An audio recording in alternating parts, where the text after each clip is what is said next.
तुझी सायकल होती तिथं त्या दोन्ही सायकल होत्या. ही सायकल तिची, ती ही एक सायकल होती. ती सायकल घेतली असता म्हणून असा गेला म्हटली ती.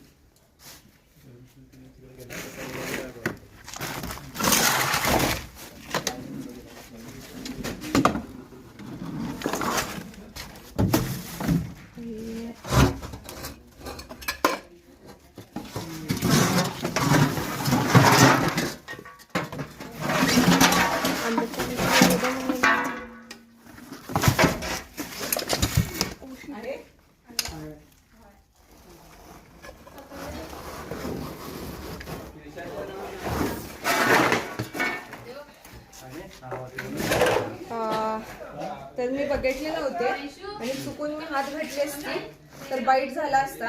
आणि अशा ठिकाणी घोणस साप आहे. अशा ठिकाणी घोणस साप येतातच आणि वेगळे सुद्धा येतात बिनविषारी वगैरे. पण ती छोटी मुलगी बघितली म्हणून चांगलं झालं. आणि लास्ट टाइम सुद्धा अशाच छोट्या मुलगीने बघितली होती. आणि ह्या ठिकाणी बघू शकता तुम्ही किती सामान आहे. आणि अशा ठिकाणी साप राहणार नाहीत काय, पुरं आयुष्य सुद्धा काढू शकतात. तर आम्हाला थोडी साफसफाई पण ठेवायला लागणार घराच्या आजूबाजूला. आणि झाडी वगैरे आहेत म्हणल्यावर साप येणार जाणार. आणि आम्ही चुकीच्या ठिकाणी जाऊन ऍक्च्युली राहतोय. तर मग थोडी काळजी घ्या. धन्यवाद. व्हिडिओ कसा वाटला नक्की सांगा.